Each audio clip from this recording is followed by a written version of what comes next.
So I wanted to ask one to both Gordon and Bill. In fact, when you presented these innovations on, for example, identifying hot zones for the air quality during the wildfires, or even the job coaches for people to not forget what they should be doing on their jobs, were that requests coming from the government partners or your other partners, or was that a proposed innovation from a private sector company? Was it like a demand creation from you, like Apple did with us, with everyone having an iPhone nowadays? But was it a request that came from a government partner, or was it your proposal?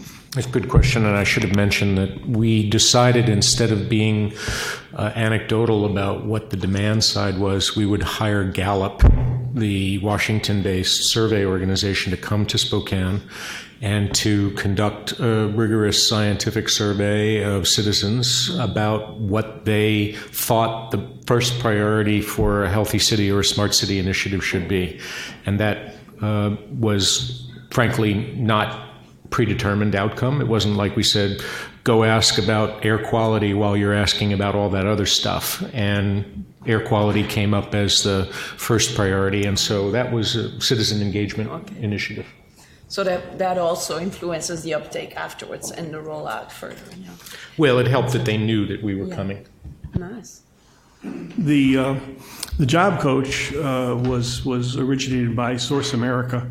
As I said, Source America has 50,000 disabled employees. They have a corporate stretch goal of creating technology that will enable 1 million disabled people working. And most of the places, certainly with government, but also with private sector, they have performance requirements. Mm-hmm. And the people have to be able to meet these performance requirements.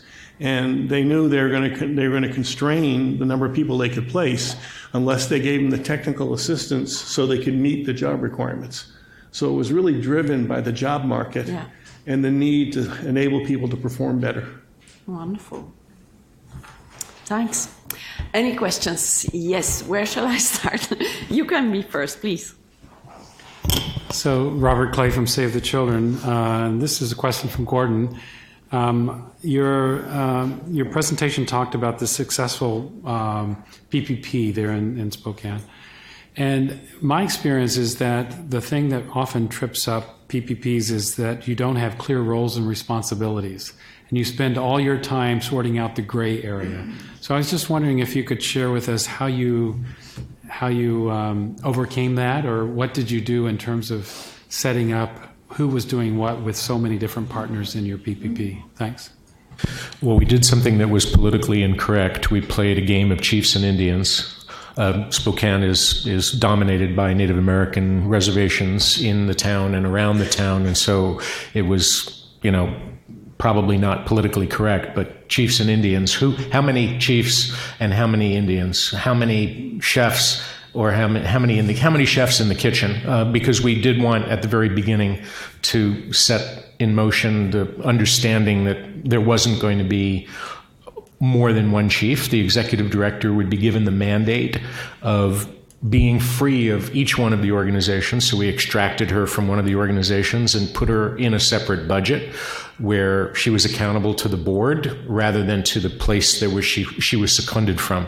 Because in working with a lot of other public-private partnerships, the problem is the person appointed as the executive is often seconded from one of the organizations. So ultimately their loyalty and their career path and their legacy and their baggage is from that one organization. So that was one of the ways we did it at the outset, was executive director is an independent, accountable to the board, who are made up of all of the partners, but not to one of the partners with any more than a single vote. The other way we made sure is when we set the project in motion, we said, here's where the engineering expertise is going to be. Here's where the operational, as in hanging the sensors or the cameras on the light pole.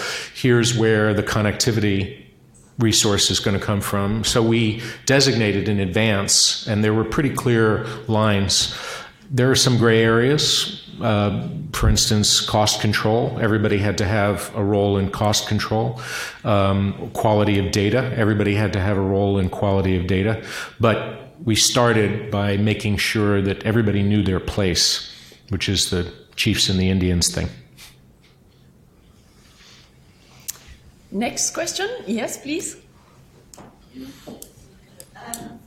You didn't mention on the ethics, and I think it's also a subject for all of you, the self-data issue, meaning the right for the owner of the data to open or close and control the data sharing. Do you have a thought on that?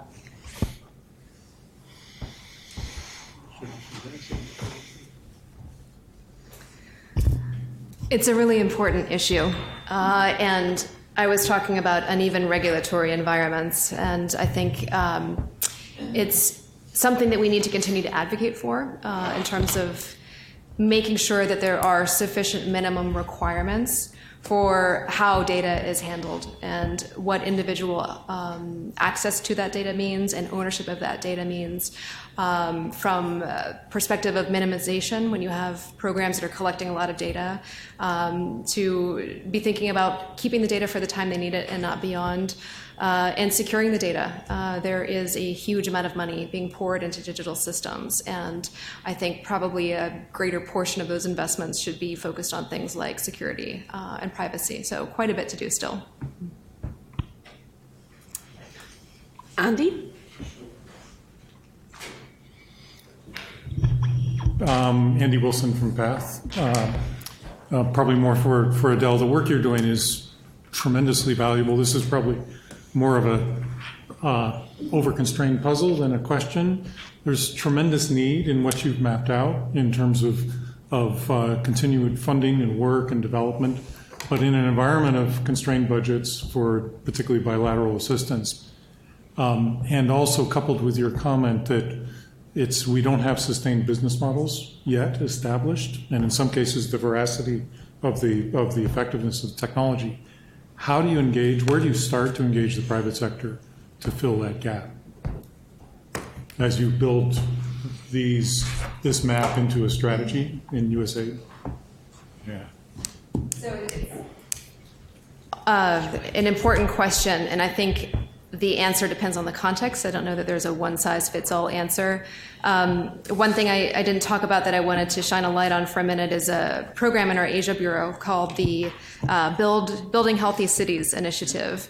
And they have been working both with municipal government leaders as well as with vulnerable populations in cities to understand what some of the greatest challenges are. And so they're using a variety of different means to try to hear from people what their needs are, and then bringing together stakeholders, oftentimes even just within the government, people from different offices, to understand from a transport perspective and from an environmental perspective, how do we together address those challenges? And so I think some of the answer is just identifying what are the needs. And when you have a clear picture of what the needs are, it becomes clearer to say, okay, well, what is the government's capacity currently? And what are international actors doing? And what is the private sector's role? And I think there is a tremendous role for the private sector in almost every context. It's just finding out what is the right match, and what part of the private sector is engaging. Is it the business side, the CSR side, the foundation side? But if you want to look at scalable and sustainable solutions, I think that business sector engagement is really critical. Can I add something? I think what my experience has been, to get companies interested, you have to be able to define a market opportunity. Okay. When I first got into this assistive technology for disabled older adults, I called some executives at GM that I've worked with a lot, and I said, how much sales are you forecasting for car services for disabled and older adults in the future? And they said 0. They don't buy cars. And I said, well, there's 100 million of them just in the U.S., and if 10% of them take a ride every day and you get $1 a ride, that's about $5 billion profit. Does that sound interesting? They said, that sounds very interesting. Okay. But it was a matter of trying to translate the opportunity into their space. I don't know if that's consistent with what you... I will say we're partnered with GM, with Ford, Toyota, Daimler, and Volvo Research Foundation, and what they tell us is that they are convinced that they're going to have to be relevant for cities because the cities own the street infrastructure.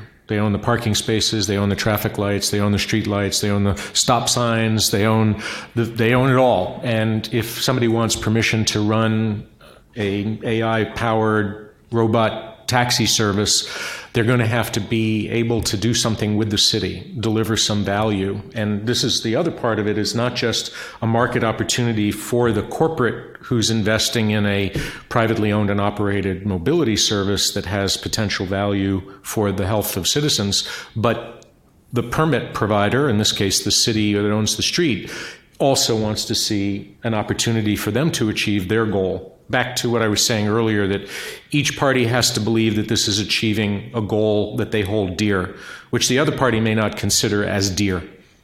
So for GM, they don't start the conversation really caring about the city's public health goals. They care about getting people from point A to point B and creating a market opportunity with a revenue stream, but they will have to be relevant to the city's goals. Otherwise, they're not going to be permitted to operate on the streets. Good point. John, you have another question? It follows on Gordon's last point, but it's for all three of you, really. It seems to me that you've laid out a vision where private companies, seeing the power and potential of the new AI technology, could create meet all kinds of challenges. But at the same time, I think we believe the government has to play a role, not only in enabling, which is positive, but presumably the government's also got to balance competing interests, not just the interest of driving this new technology and what it could accomplish. So I'm trying to figure out, maybe in your scoping exercise or in the work you've done in other places, where have governments been well positioned? They're going to have to create new policy structures and environments, frameworks. Who's doing a good job of this or not? And you mentioned the unevenness. Like, if we want the government to be a smart and ready partner, where do you look to as good examples? Well, I can kick this off and then turn it over to you guys. Within the digital health space writ large, not just artificial intelligence, there's been a lot of activity in the past year plus. In particular, member states of the UN and the WHO in particular came together and said that they wanted the WHO to play a more active role in the space and passed a resolution for the first digital health resolution with a series of recommendations both for WHO but also calls to action for member states. And among those calls to action for member states was calling for countries increasingly to develop national digital health strategies. And where we see countries building those national digital health strategies, it's brought a lot of coherence to the way that the government is prioritizing its use of those technologies, but also helping to provide greater coherence to the way that donors are investing in this space. So trying to help move the needle away from very fragmented health vertical specific investments in digital systems, which leads to fragmentation and lack of interoperability, toward more strategic and systems level investments and planning. And so I think that's a really important start. And then on the donor side, we have developed something called the Principles of Donor Alignment for Digital Health. For those interested, you can find them online. It's donorprinciples.org. And that is donors responding to increased calls from government to bring a more coherent investment strategy into these systems, and identifying 10 things that we believe we as donors need to do better. And USAID will soon be releasing a digital strategy and a digital health vision that articulates how we're going to take those principles, which we helped to author and which we have subsequently endorsed, and operationalize them. And that will certainly include support to policy environments. One experience we've had in focus on population health, not in the context of what I talked about, but is the fragmentation of the U.S. system creates so many problems, so many seams, and people just try to stay in their swim lanes. They may do a very good job and be very well intended, but the patient doesn't end up very well off. And so we've been thinking about what kind of mechanisms can you use for information sharing and care coordination without necessarily changing jurisdictions or anything, but helping for things to flow more smoothly. Because I think for all of what we invest in all of the very well-intended people, we don't get the results we want. And it's because of the fragmentation that's built in to the system. It's a good question when it comes especially to the realm that you're addressing in autonomous mobility. So the Uber Lyft invasion of cities that took place in that first wave of rideshare, ride-hail technology really was a wake-up call to cities. Toronto and London were probably the most adept at managing the pushback and being able to create constraints. Now, of course, in Silicon Valley, because of the Frankensteinian monster, Facebook and Google especially, and Amazon, there's an understanding that any new technology innovation that has a place in the public sphere, like on our streets, is going to have to come with regulatory constraints at the get-go and not after the fact. But that first wave of AI-powered, machine learning-powered innovation in mobility, really was a shock to the system. Still dealing with the consequences of that, and now the scooter invasion. And so the reality is that some cities had their act together because they had the power, like a Toronto, the Greater Toronto region has its integrated mobility regulatory system in place. TfL, Transport for London, multi-billion-dollar company that is owned by the public and has very clear objectives on delivering safer and cheaper. So that's going to be a lesson around delivery of healthcare that's digital-powered, I suspect. Joe?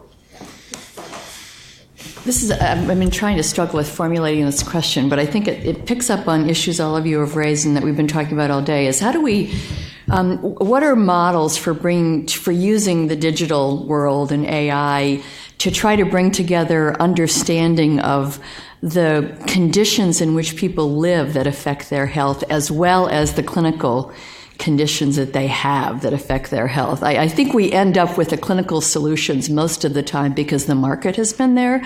And although you describe sensors and other apparatus that are very prevalent in cities, there's not much of a market for analyzing that relative to the health impacts of those kinds of activities. I just want to kind of throw that out because I think the concern as I sort of see this happening is very similar to some of the big global initiatives in universal health coverage and others. It always ends up in the clinical system because there's a market for it in the clinical system. So how do we create a market, or how do we bring, how do we not miss the opportunity, shall we say, to develop these systems for looking at community conditions, looking at the broader determinants of health while we're kind of waiting to think about what the market opportunity may be down the road? I've got a very tangible example. We've been working on the opioid crisis, and I've been interviewing frontline health workers in Baltimore at MedStar in terms of their interactions with the people that are beset with these addictions.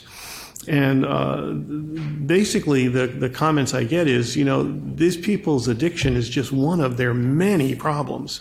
It's just, denying them pills doesn't suddenly fix the problem. But they need a range of services, and it's really hard for them to get it with the fragmented system. And I remember talking to some of these people, they mainly nurses and social workers, about what would you most like to improve your job? And they said, get me off the phone. I'm just constantly calling, trying to find connections for people to social work, to housing, to whatever. Give me an integrated way to do this. I would see. I think that's really important, and I think the awareness of what you're describing is really important. But I would call that still clinical.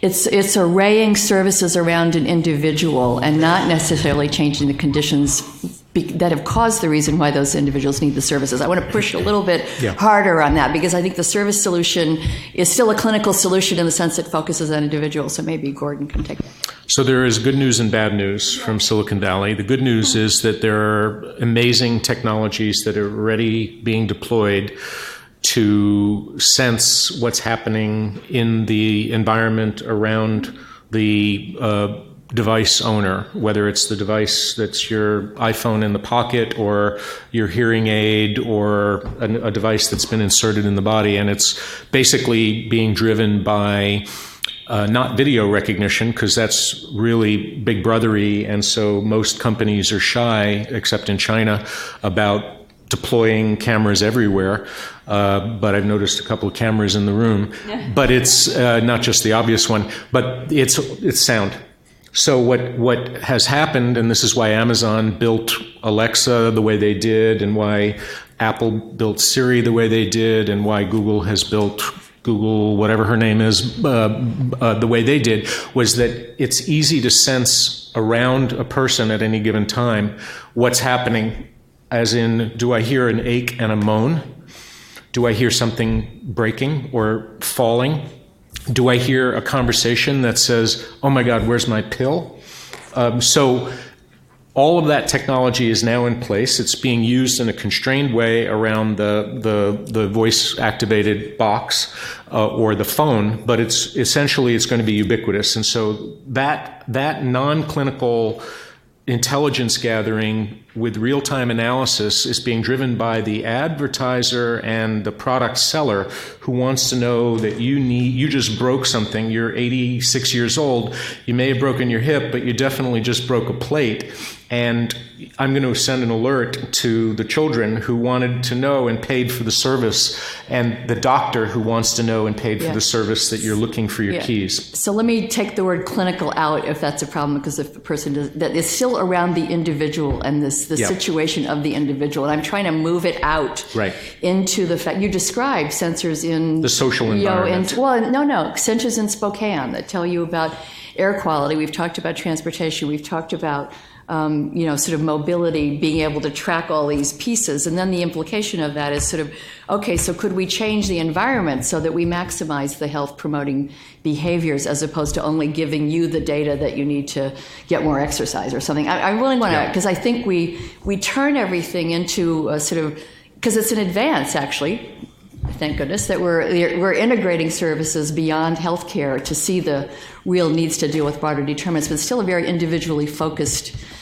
process, and I'm trying to get us the reality test. The answer may be too soon to tell, not going to happen, where it's coming from other places, etc. Well, if you read the submissions from Google's parent company owned Sidewalk Lab, which is the company they created to develop smart cities, and their filings with Toronto, their sensible city proposal is that all of the public spaces, as well as private spaces if the private person wants it, but all the public spaces will be enabled in a way that it can respond dynamically. So if there's a high stress level in the public space, calming music. If it's hot, a misty spray to reduce the likelihood of heat distress. If the air quality is bad, pump oxygen, so that the city's automated response to the environmental and social conditions, that's what they're proposing. That would be the first place in the world where it happens, but it looks like Toronto will probably reject them overall. But the idea is that the technology is now being developed for that. And that may be the closest that we are right now. Do we have time? So a couple of examples from the global health sector. With increasing digitization, we have increased data exhaust, large amounts of data that if we have access to, if they can be provided in an aggregated and anonymized way, can be really useful. So one is during the recovery from the earthquake in Haiti, there was a cholera outbreak, and some of the Haitian mobile network operators were willing to provide aggregated anonymized data sets about population movement that was used by the health responders to make sure that they could predict where the disease might spread and to pre-position supplies. Another example, the UN agency, UN Global Pulse, has done some really interesting work looking at trends in mobile SIM card top-ups and identifying where there are sudden drop-offs in mobile top-ups, what that might mean. Is that an indication that there is a food shock that means people are spending more money on food and less money on phones, and what needs to be done about that? And so I think there are a lot of opportunities like that that provide the opportunity to gain, in some cases, near real-time access to insights that otherwise would take much longer to fully comprehend at scale in a non-digitized environment. And I think we're just beginning to scratch the surface to understand what those are. Thank you so much, and please join me in a round of applause for our great speakers. Thank you very much.